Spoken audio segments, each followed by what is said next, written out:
you're known as the ambassador, the one who took the accordion into new worlds and into other worlds. I mean, one of the articles I read called you Tex-Mex, Conjunto, Norteño, Rock and Roll. The only thing that wasn't there was psychedelic. Or rap. Or rap, yeah. No rap.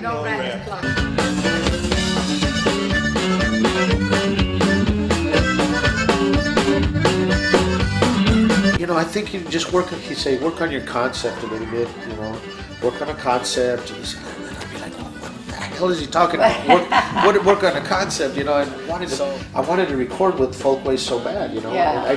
But I didn't understand what he meant by you need a concept and you need something, you know, an original concept, you know.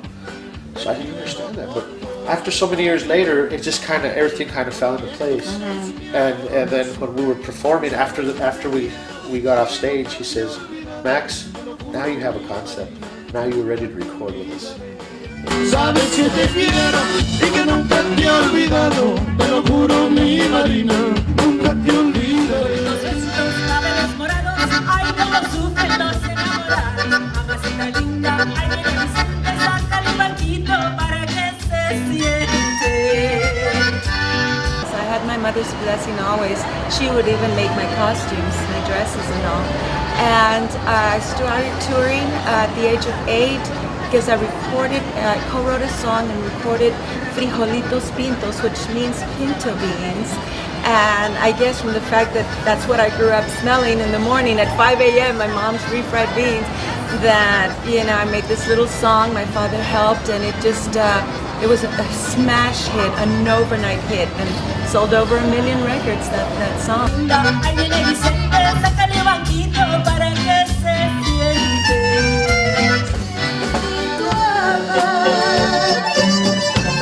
Pues delincuente soy, porque me paga la culpa de este amor.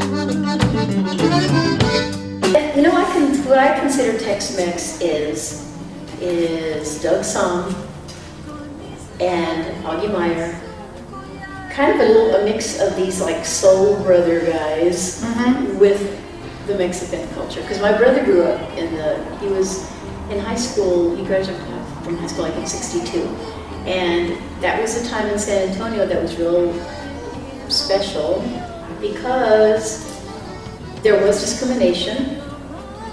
And so therefore the Mexican young people and the African American young people formed social clubs where they would have their own dances. And everybody would dress up. The guys would wear suits, the girls wore beautiful dresses, and they would rent a hall, and that's when all these great bands would come play. And I'm sure Augie and Doug were in those bands, because they're different configurations of bringing in soul music and horns and things like that to the Mexican. And that's kind of where, that's a lot of where the beginnings of Tejano music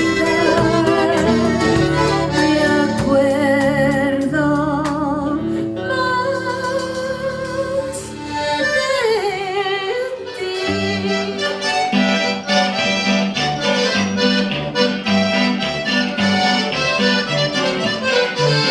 It was my first album I did with Flaco. Flaco played the bajo sexto and sang with me. I read about that. I think it was in the 1950s? 60. It was 60. 1960. So it was my first album that is right there. And we recorded some of my father's songs. Yeah. Flaco did the high voice and did the low, and he played the bajo, and Toby taught the bass. So we did it the old style of traditional, like my father, 3-piece song. And that was my first album I did.